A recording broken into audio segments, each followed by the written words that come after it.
우리 같이 한번 읽어볼까요? 주의 사자가 빌립에게 말하여 일어나서 남쪽으로 향하여 예루살렘에서 가사로 내려가는 길까지 가라. 그 길을 광야라. 아멘. 네, 오늘 특송 텐데 특송에 없어서 우리 이찬홍 권사님 선교 잘 다니셔서 건강하게 오셨어요. 우리 살이 빠지셔서 더 이뻐지셨어요. 네, 수고하셨습니다. 오늘은 비올라로 김나연 자매님 뉴레이즘이었고 찬양 드리겠습니다.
감사합니다.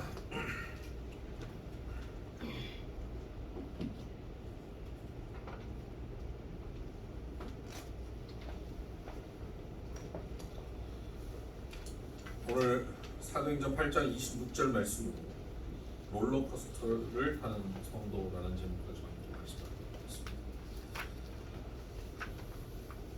여기 계신 성도님들 중에 아직 롤러코스터를 타실 수 있는 분들 계십니까? 저도 이제는 롤러코스터 타겠더라고요. 너무 어지러워요.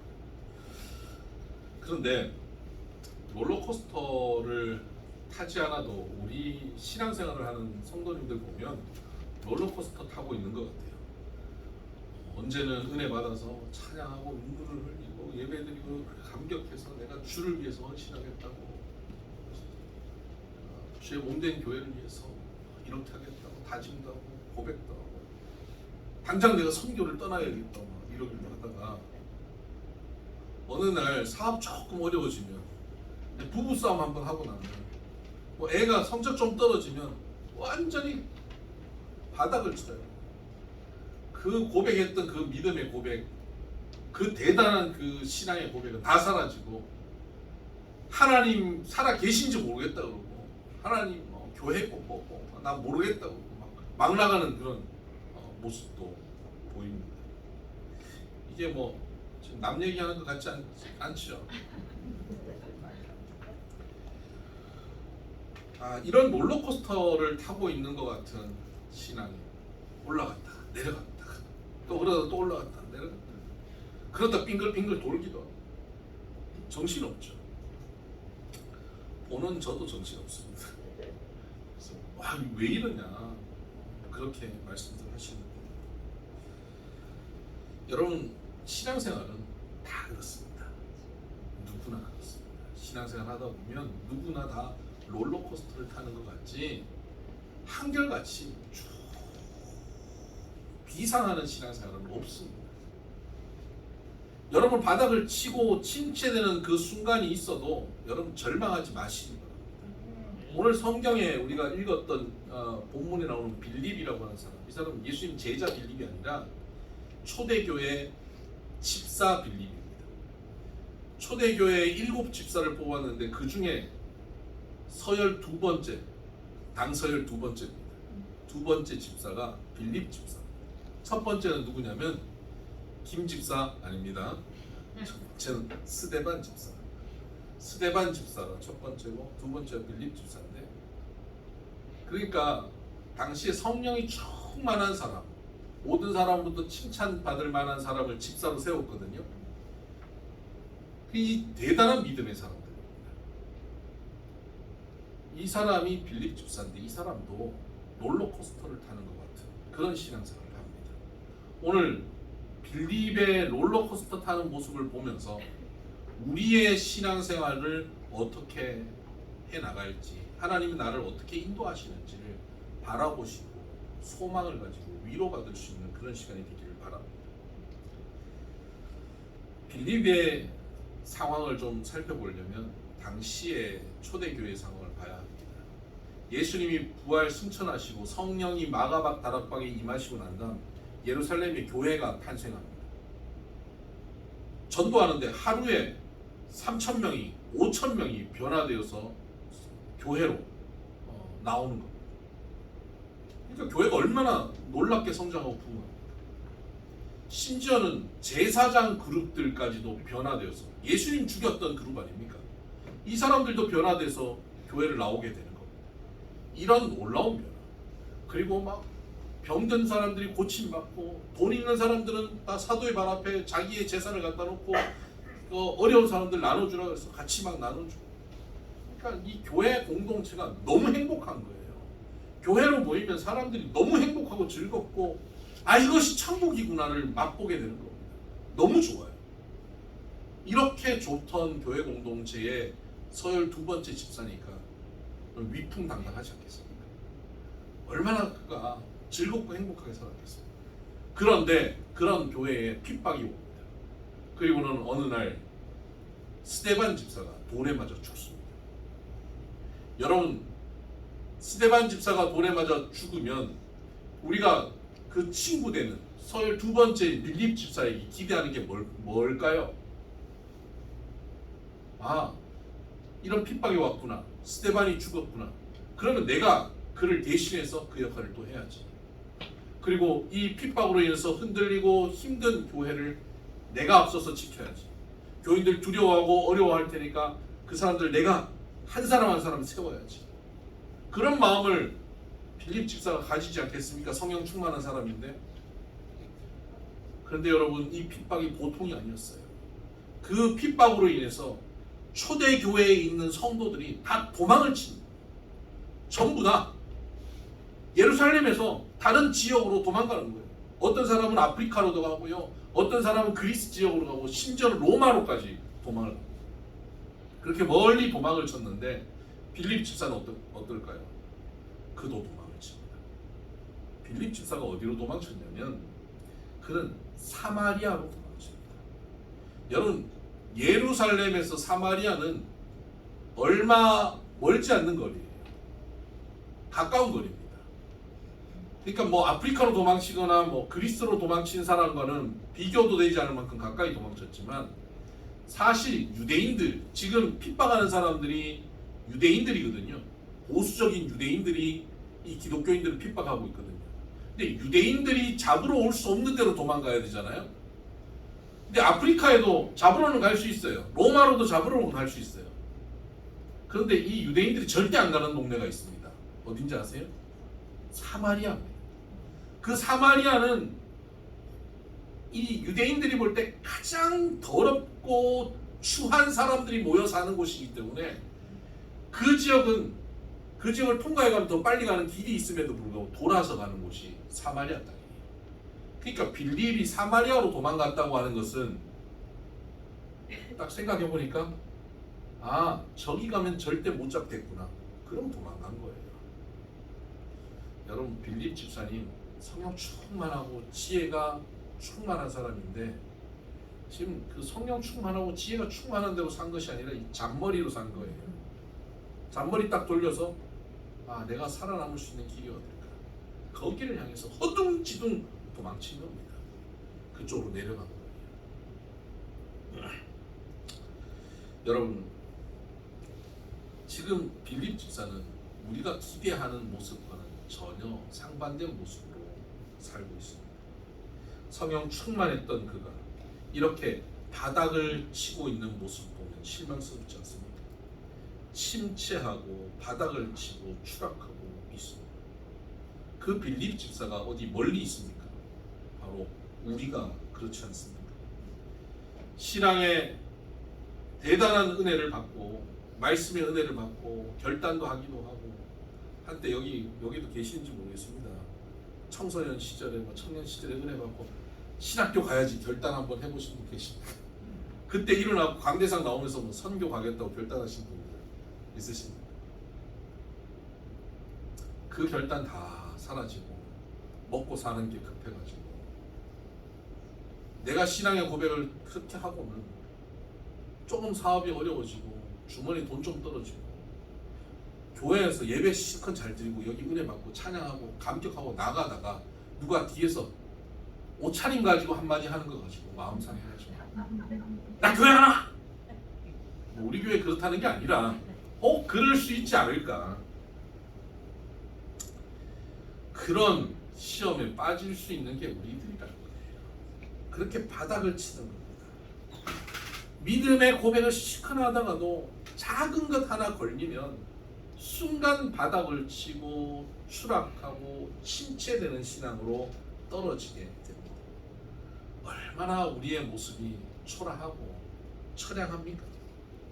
여러분, 바닥을 치고 침체되면, 여러분 침체되면 그때 여러분 모습이 어떻습니까? 의지가 없어져요. 교회 가고 싶은 의지가 없어요. 뭘 할 힘이 잘 안 생겨요. 그리고 소망이 없어요. 어떤 일을 보면 그것을 바라보며 소망과 기대에 차야 되는데 안 될 게 뭐예요? 그런다고 되나? 한두 번 해봤나? 부정적인 생각들로만 채워져요. 손가락 하나 까딱하기 싫어요. 실제로 제일 힘이 안 들어가는 건 뭐냐면 성경책 펴는 게 제일 힘들어요. 제일 무거운 게 뭐냐면 성경책 책장 넘기는 게 제일 힘들어요. 이거 하나 펴서 읽기가 어렵고요. 폰으로 다른 건 다 검색하는데 유튜브 가서 비선교회 해가지고 설교 한번 듣기 그거 어려워요. 그게 제일 어려워요. 침체되면 그거 딱 하기 싫어져. 여러분, 우리가 이렇게 침체될 때 여러분 반드시 기억해야 하는 것이 있습니다. 내가 침체되고 주님을 떠난 것 같은 그 순간에 여러분 기억하시기 바랍니다. 하나님은 여러분을 단 한순간도 떠나지 않으신다는 사실. 제가 이렇게 얘기하니까요, 힘내라고 그렇게 얘기하는데 어떤 분이 침체된 상태에서 제가 이렇게 얘기하니까 겁먹어요. 하나님이 이런 나한테 지금 같이 계신 거예요? 때리시겠는데요? 내 이걸 다 아시면 날 가만두지 않을 것 같은데요? 혼내실 것 같은데요? 지적받을 것 같은데요? 하나님이 함께 하시는 게 오히려 두려운 거예요. 너 왜 그 모양이냐? 너 집사가 돼가지고 왜 그 모양이냐고. 하나님께서 징계하시고 벌하실 것 같다는 거예요. 여러분, 과연 한순간도 떠나지 않으시는 하나님께서 여러분을 징계하고 벌하시고 계실까요? 하나님은 우리와 함께 계시면서 뭘 하실까요? 로마서 8장 26절을 한번 보실까요? 로마서 8장, 사도행전 바로 뒤쪽에 있습니다. 로마서 8장 26절. 이와 같이 성령도 우리의 연약함을 도우시나니 우리는 마땅히 기도할 바를 알지 못하나 오직 성령이 말할 수 없는 탄식으로 우리를 위하여 친히 간구하시는. 성령께서는 우리의 연약함을 보시면서 너 왜 그 모양이냐, 왜 너 그 정도밖에 안 되냐고, 그 연약함을 지적하고 판단하고 징계하시는 성령 하나님이 아니시라는 거예요. 우리의 연약함을 보시면서 힘들었구나, 내가 너를 도와주구나, 그리고 우리를 도우시는 하나님이시라는 겁니다. 그리고는 말할 수 없는 탄식, 뭐라고 표현할 수 없는 탄식으로 우리를 위해 친히 간구하시는, 우리를 너무너무 안타까워하시며 기도하시는 분이시라는 거예요. 그렇게 탄식하며 우리를 도우신다는 거예요. 그렇게 우리를 위해 간구하시면 그 결과 어떻게 되냐면 28절에 보면 우리가 알거니와 하나님을 사랑하는 자 곧 그의 뜻대로 부르심을 입은 자들에게는 모든 것이 합력할 선을 이루시는 거예요. 여러분, 합력할 선을 이루시는 거예요. 우리의 실패, 우리의 두려움, 우리의 염려, 불안, 우리의 침체까지도 합력하셔서 하나님의 선을 이루어 가시는 거예요. 여러분, 하나님께서는 연약한 우리를 지적하고 판단하고 징계하고 버려두시지 않고요, 말할 수 없는 탄식으로 우리를 위해 간구하시고 우리를 다시 일으켜 세우신다는 사실을 기억하시길 바랍니다.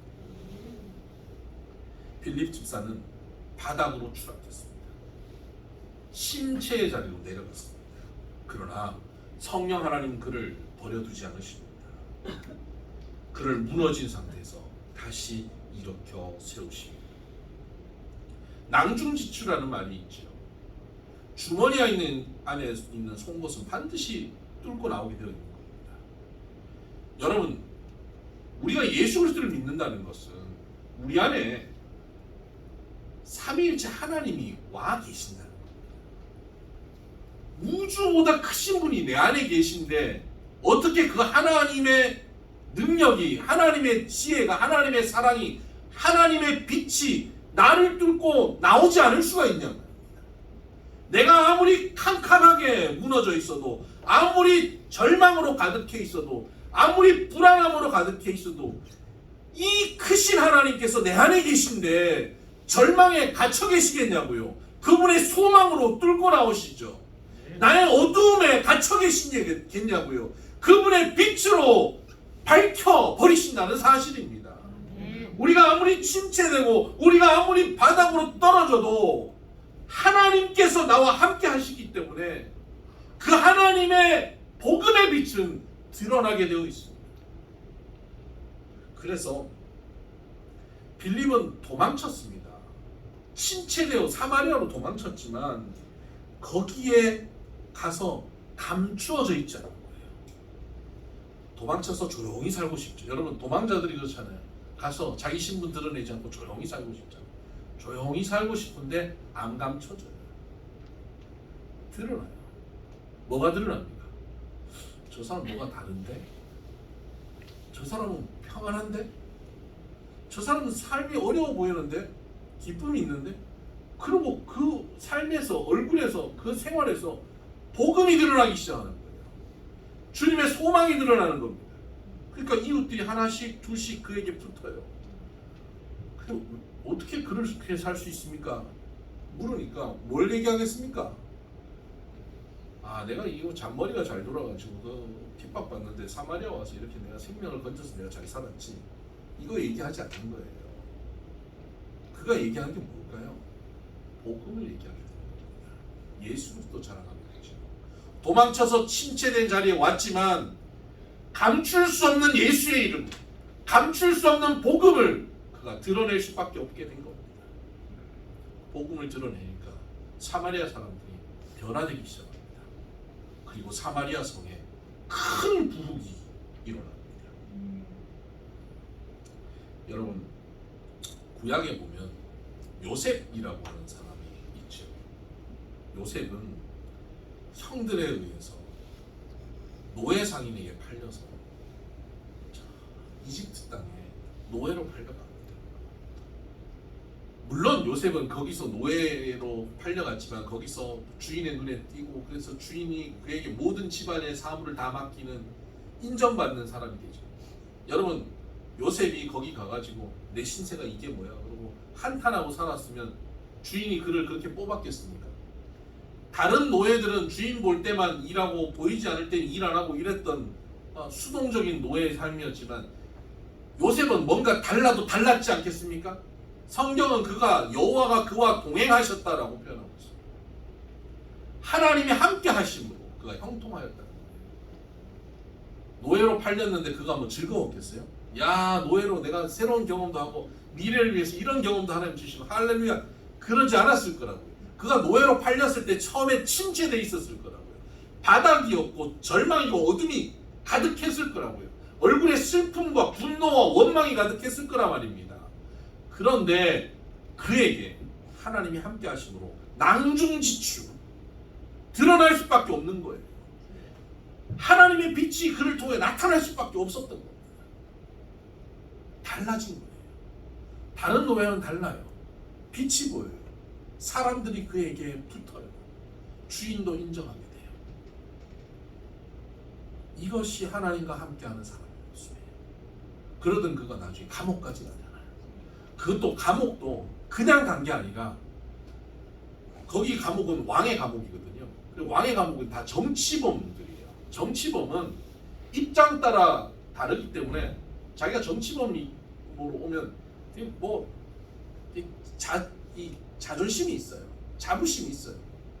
그런데 그 정치범들만 모여있는 자존심 가득한 그 감옥에 요셉의 제명이 뭡니까?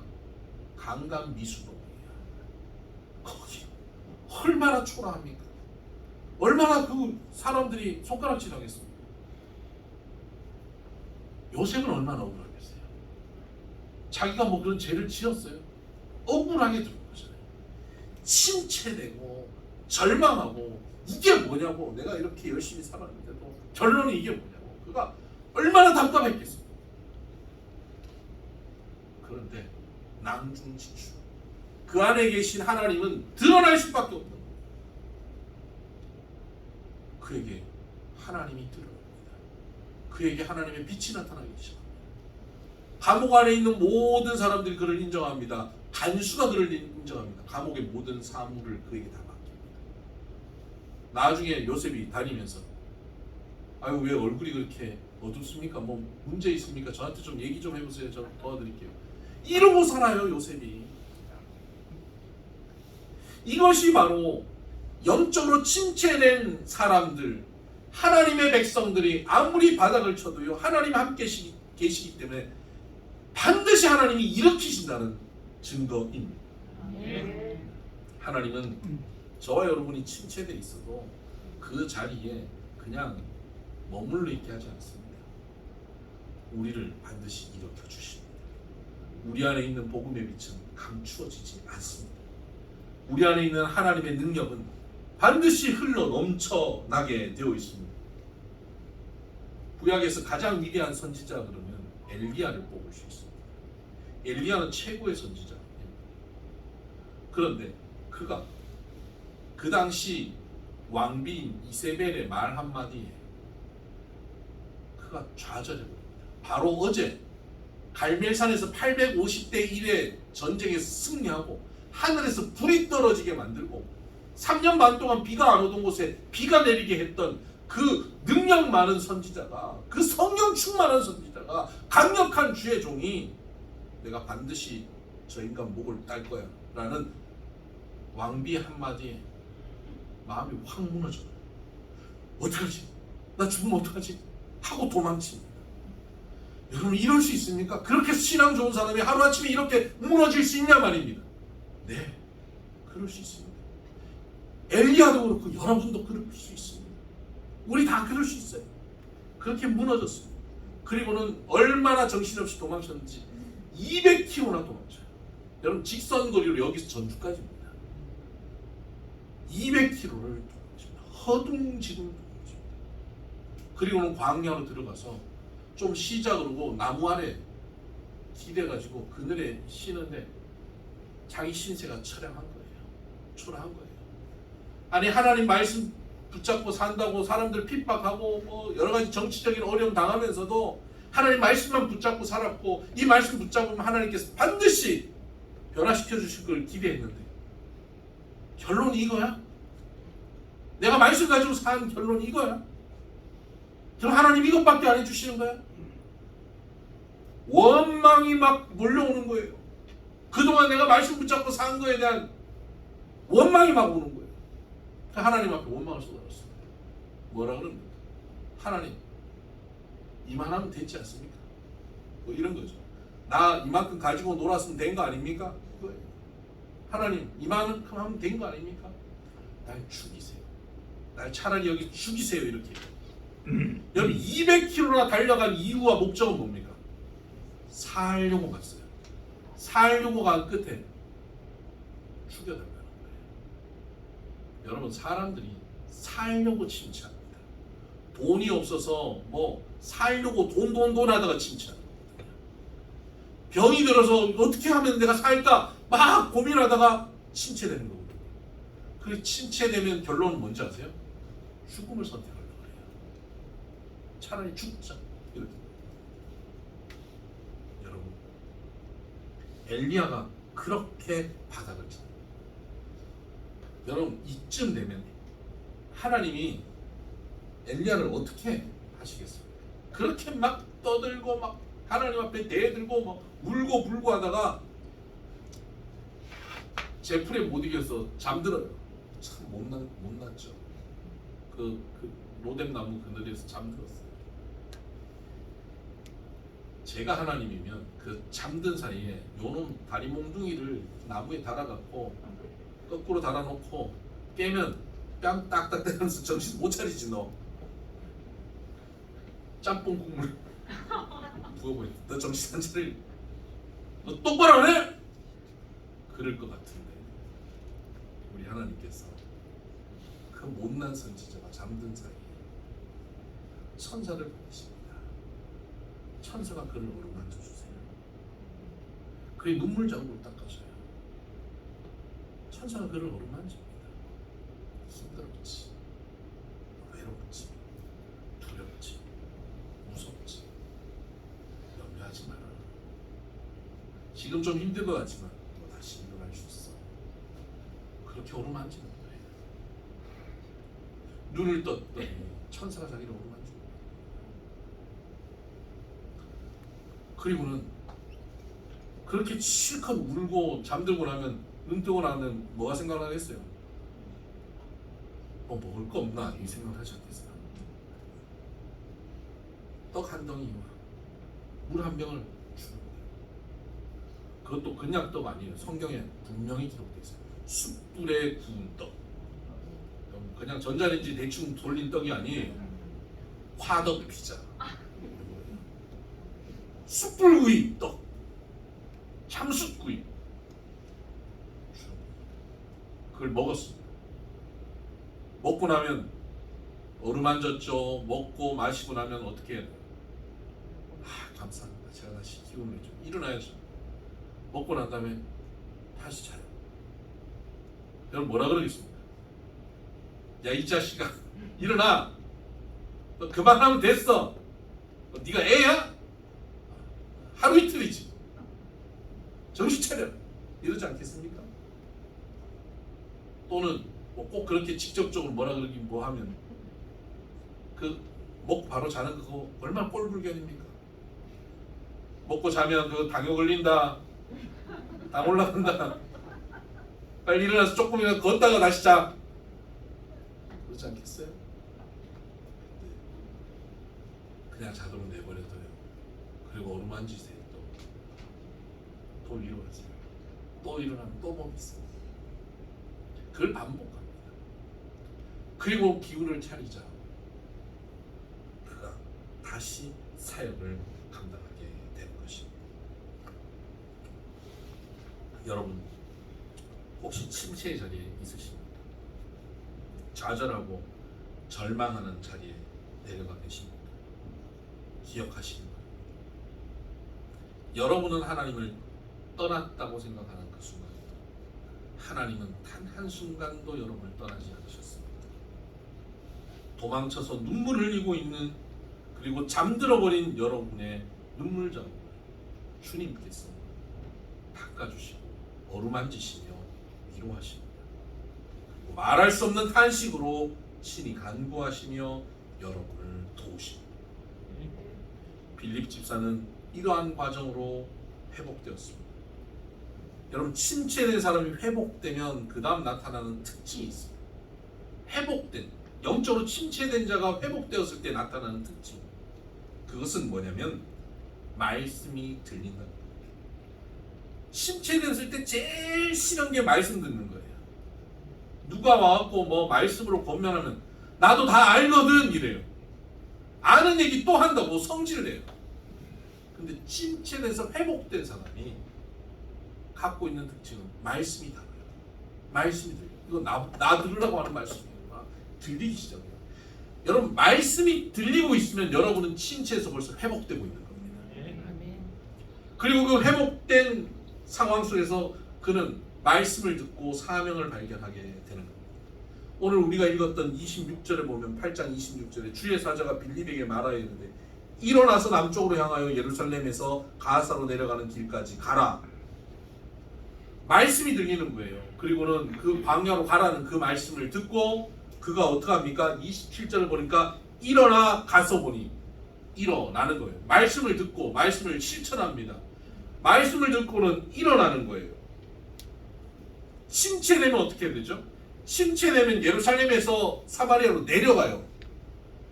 말씀을 듣고 나니까 내려간 자리에서 일어나요. 마치 롤러코스터 내려가고 올라가고 하는. 내려갔지만 다시 말씀 듣고 일어나요. 올라갑니다. 여러분, 침체된 사람과 회복된 사람의 차이를 한눈에 우리 그림으로 보자면 이런 겁니다. 개울가에 튜브를 띄워놓고 거기 누워가지고 있으면 어떻게 됩니까? 물이 흘러가는 대로 튜브를 따라서 우리가 내려가지 않겠습니까? 이게 침체된 사람의 모습이에요.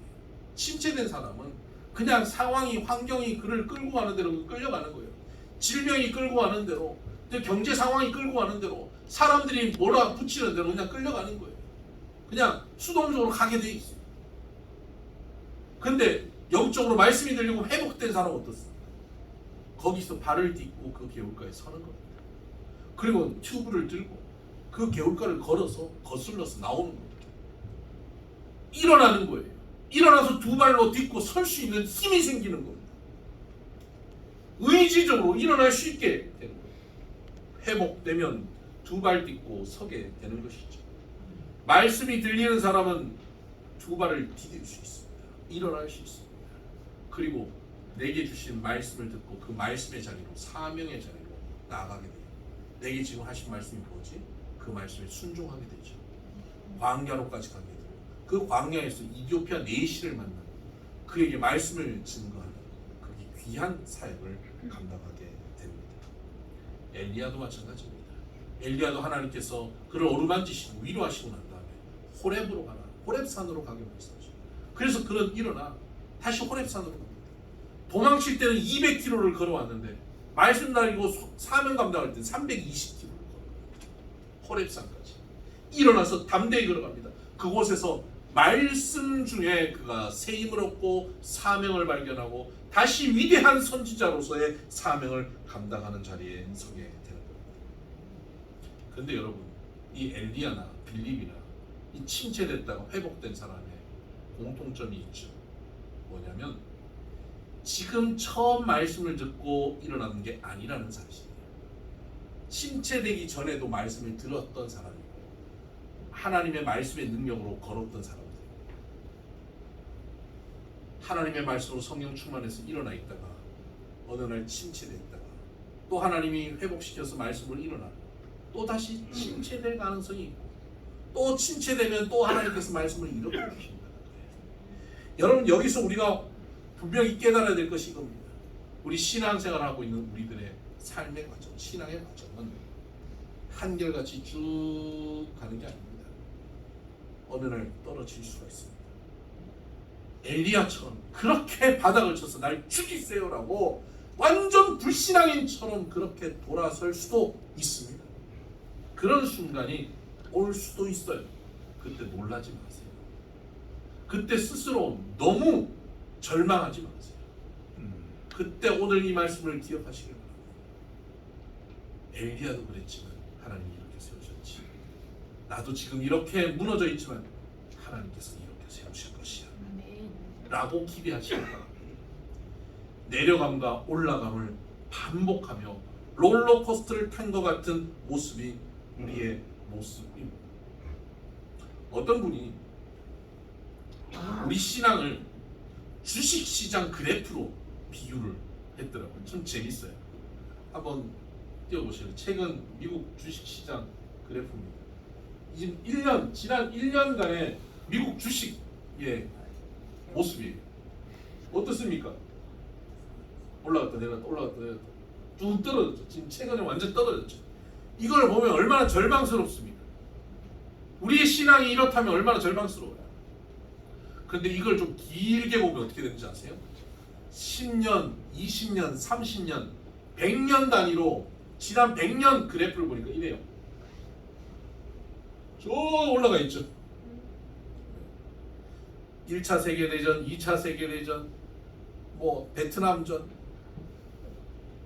그 5.1 파동, 온갖 일이 있었지만 그 순간은 바닥을 치고 내려가고 이게 바닥이다라고 했지만 결국 올라가는 겁니다. 우리 신앙이 이렇습니다. 여러분, 제임스 파울러라고 하는 학자가 있습니다. 이 사람은 400명의 기독교인들을 만 4세부터 84세까지 모두 불러서 인터뷰를 하고 그들의 신앙의 모습을 다 연구를 했습니다. 그래서 한 인간의 신앙 발달이 어떻게 되는지를 살펴봤더니 인간의 신앙 발달은 이렇게 가다가 또 성장하다가 어느 날 또 성장하고 이렇게 계단식으로 성장하지 않더라는 겁니다.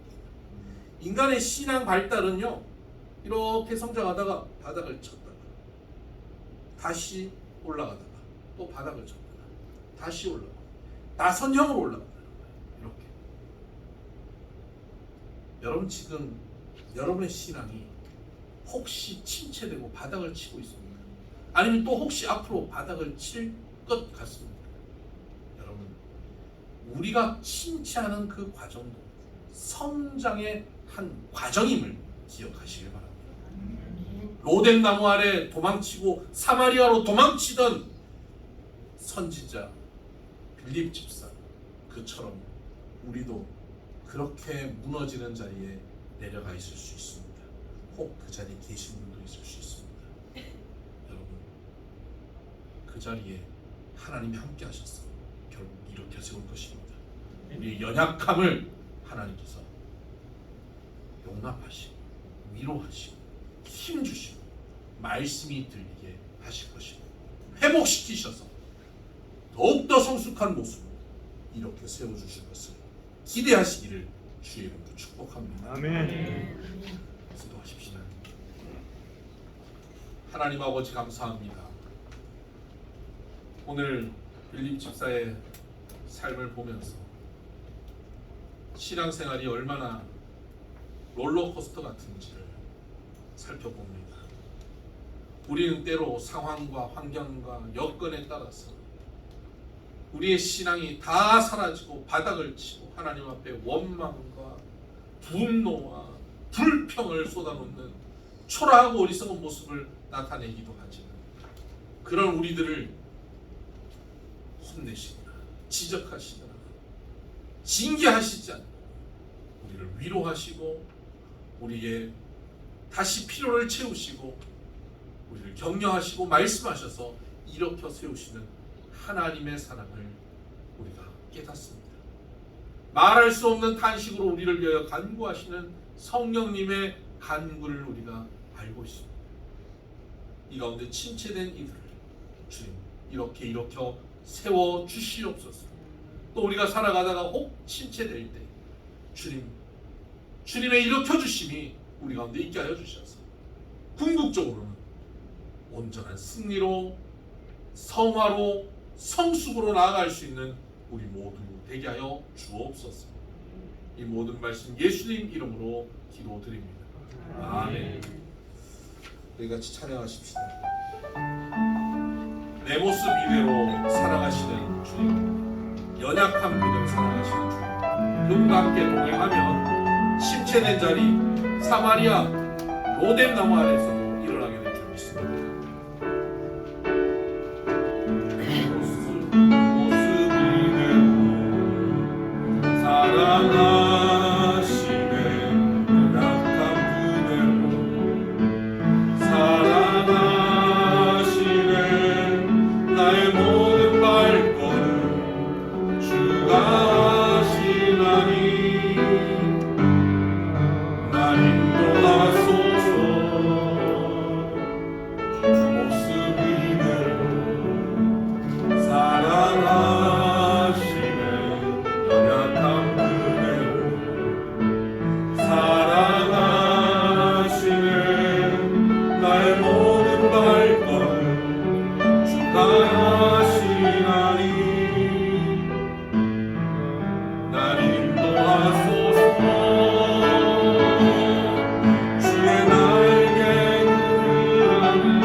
우리의 이 모습 이대로를 주님께서 사랑하십니다.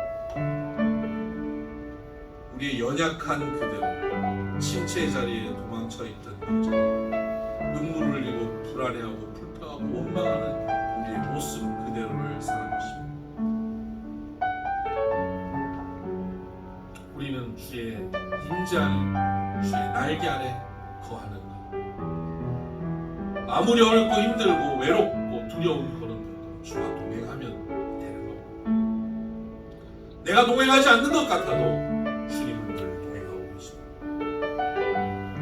우리가 참으로 원하고 소망하는 것, 주님과 동행하는 것, 주님과 함께 또 한 주간 걸어가십시다. 힘들고 어려운 삶이지만 주님이 함께 하시면 승리할 수 있습니다. 침체되고 믿음이 없고 끝나버린 것 같은 그 자리에도 주님 함께 하시기에 일어날 수 있습니다. 오늘 이 시간 우리의 음성으로 같이 기도하십시오. 주님, 내 모습 아시지요? 불안한 내 모습 아시지요? 염려와 두려움과 근심과 온갖 욕심과 죄악으로 가득한 내 모습 아시지요? 실수투성이인 내 모습 아시지요? 이 모습 이대로 사랑하시는 주님 감사합니다. 나를 위로하시고 격려하시고 말씀이 들리게 하셔서 또다시 일어나게 하시고 사명의 자리에 서게 하셔서 결국에는 주님이 원하시는 그 모습으로 성장하게 해달라고 우리 같이 한번 기도하며 나가십시오. 기도합니다. 하나님 아버지,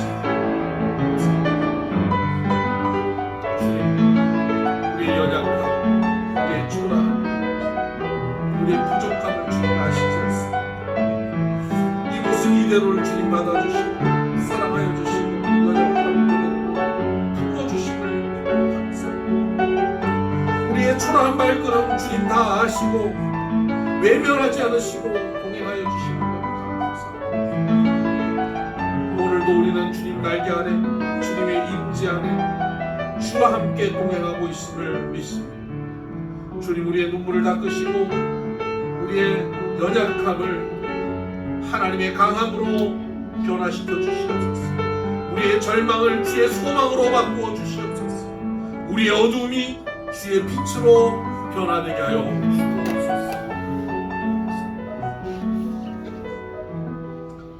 하나님 아버지 감사합니다. 우리의 모습 주님 아시지 않습니까? 초라하고 연약하고 죄악과 욕심, 염려와 불안, 절망과 침체 가운데 너무나 쉽게 빠져버리는 우리의 모습을 주님 아시지 않습니까?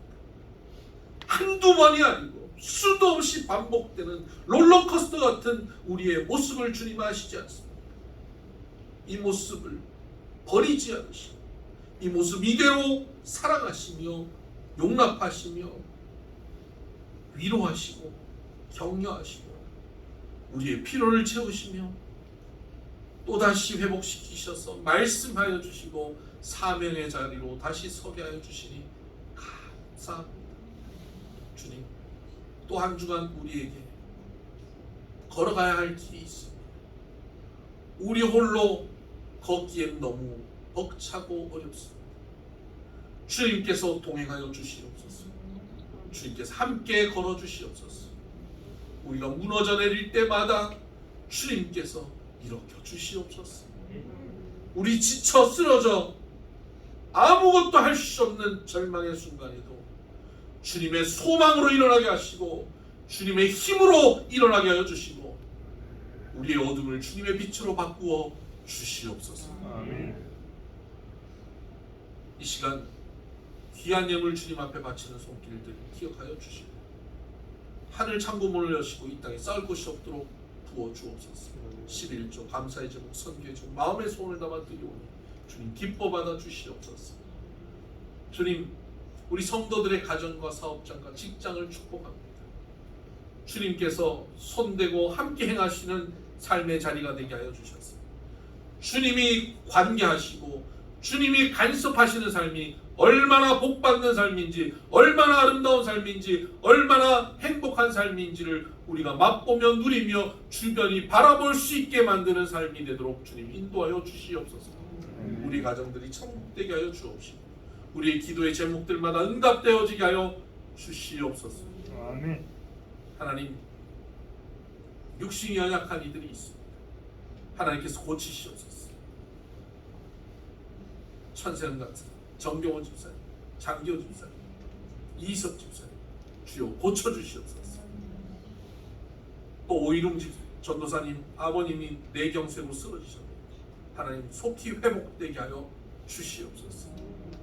하나님, 우리 교회에 부흥을 주시옵소서. 성령 충만한 교회 되게 하시고 하나님이 기뻐하시는 교회로 든든히 서가게 하여 주시고 필레오 기독국제학교가 행복하고 아름다운 학교로 든든히 설 수 있게 주님 인도하여 주시고, 이 나라 이 민족 하나님께서 붙잡으셔서 복음으로 다시 한번 일어나게 하여 주셔서 마지막 때의 세계 선교를 마무리 짓는 민족으로 우리가 사용되어지기를 소원합니다.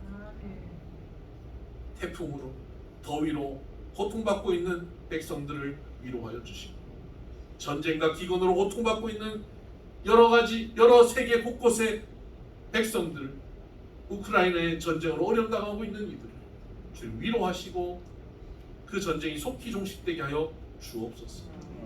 이제는 우리 주 예수 그리스도의 은혜와 하나님 아버지의 극진하신 사랑과 성령님의 감화 감동 교통 역사 충만하심이 롤러코스터를 탄 것 같은 신앙생활을 하지만 하나님께서 함께 하셔서 우리를 반드시 일으켜 세우시고 결국에는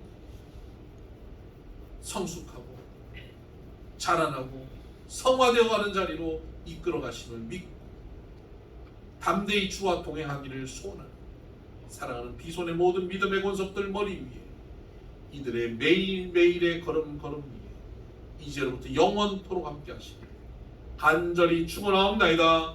아멘.